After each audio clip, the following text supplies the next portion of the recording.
So hello to all of you. बात करते हैं 3D बॉक्स के बारे में। ठीक है, तो यहाँ पर आपके पास जैसे कि पिछले 2 लेक्चर्स में मैं देख चुका हूँ, वहाँ पर मैंने 1 डायमेंशन और 2 डायमेंशन के बारे में बात कर ली थी। तो यहाँ पर भी आपके पास पोटेंशियल क्या है, जीरो है। फॉर एक्स आपके पास 0 2, आपके पास यहाँ पर जैसे 3D में अभी है तो आपके पास 3 डायमेंशन होंगे, 0 2 LX। ठीक है, और आपके पास जो y है आपके पास 0 2 LY। ठीक है, और z आपके पास है 0 2 LZ। मैं बाद में आके कह दूंगा कि LX बराबर LY बराबर LZ है। ठीक है, मतलब कि ये क्यूब बन रहा है हिसाब का। ठीक है, 3D में। ओके, और अदरवाइज आपके पास क्या है, मेरे पास जो पोटेंशियल क्या है वो इन्फिनिटी है। ओके, अब देखिए, आप जानते हैं इंडिविजुअली आपके पास जो पोटेंशियल है, पोटेंशियल आप यहाँ पर सम ऑफ इंडिपेंडेंट वेरिएबल लिख सकते हैं। ठीक है, अब ऐसा लिख सकते हैं तो एनर्जी भी हम ऐसे लिख सकते हैं कि EX plus EY plus EZ। ठीक है, और वेव फंक्शन आपके पास कैसा हो जाएगा, psi of X product of psi of Y और फिर साई ऑफ जेड।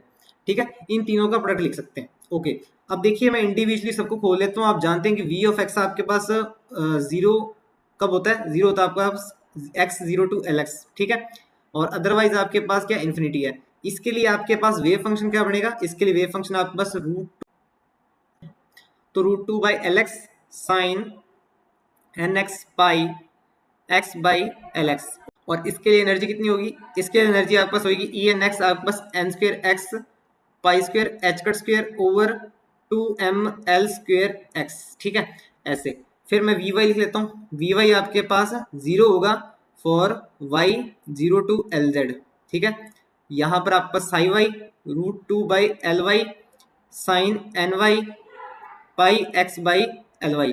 और इसकी एनर्जी कितनी होगी, ENY is equal to n square y pi square h cut square over 2ml square y। तो ऐसे सिमिलरली v ऑफ z निकाल लेते हैं। v ऑफ z आपके पास कितना है, z फॉर 0 2 LZ, यहाँ पर y आएगा ना, यहाँ पर y। ठीक है, और इन्फिनिटी अदरवाइज।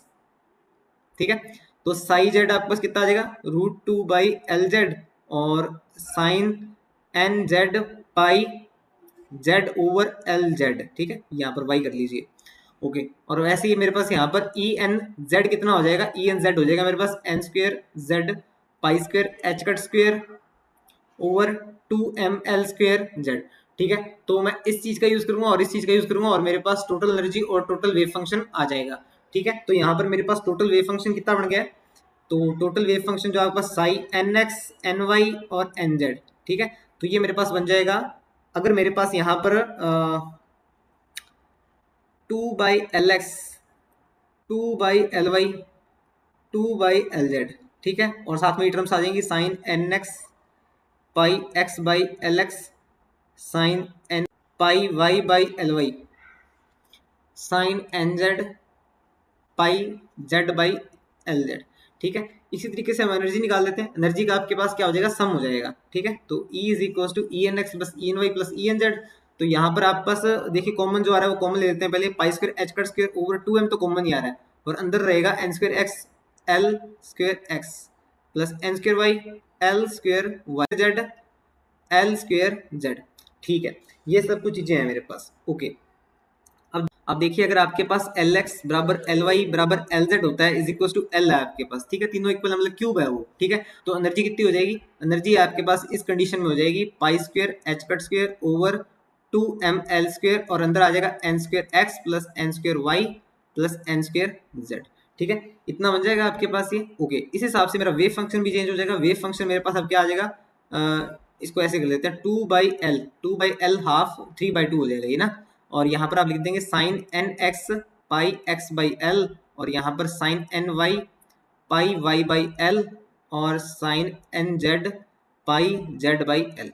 ठीक है, ये वेव फंक्शन आपके पास बन जाएगा। ओके, और ये एनर्जी बन जाएगी फॉर दिस कंडीशन। ओके, अब इस कंडीशन के लिए मैं एनर्जी देख लूँ और डीजनरेसी भी देख लूँ। ठीक है, तो एनर्जी और डीजनरेसी चेक कर लेते हैं अपने। तो यहाँ पर आपके पास ग्राउंड स्टेट एनर्जी देखते हैं। ग्राउंड स्टेट एनर्जी कितने पे आएगी आपके पास, आप जानते हैं कि NX NY NZ की वैल्यू आप 0 0 नहीं रख सकते, ना ही 1 0 0 रख सकते हैं, नहीं मतलब कि ये मतलब कि जीरो का कॉम्बिनेशन ले नहीं सकते।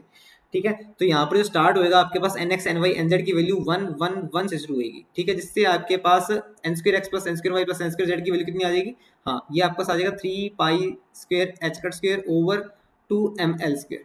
ठीक है। तो यहाँ पर इतनी एनर्जी बन रही है, ठीक है। और वेव फंक्शन कैसा बनेगा, वेव फंक्शन यहाँ पर आप nx ny nz की वैल्यू 1 1 पुट कर देना और इस हिसाब से यहाँ पर वेव फंक्शन बना लेना 1 1 1, ठीक है। ये आपका काम है, ठीक है। ओके, नेक्स्ट आपके पास यहाँ पर बनेगा, ये ग्राउंड स्टेट था, ये आपके पास अब आ गई first excited state. First excited state आपके पास बनेगी, देखिए यहाँ पर आपके पास बन सकती है ये 1 1 2 पर, ठीक है। फिर नेक्स्ट आपके पास ये सेम ही आपके पास 1 2 1 पर भी बन सकती है और 2 1 1 पर भी बन सकती है, ठीक है। तो यहाँ पर आपके पास जो एनर्जी बनेगी तो वो आपके पास बन जाएगी 4 + 1 + 1 6 pi square h cut square over 2 ml square. देखिए अब इसके लिए आपके पास तीन वेव फंक्शन बनेंगे यहाँ पर, साई 1 1 2 का, ठीक है, साई 1 2 1 का, ठीक है, और साई 2 1 1 का।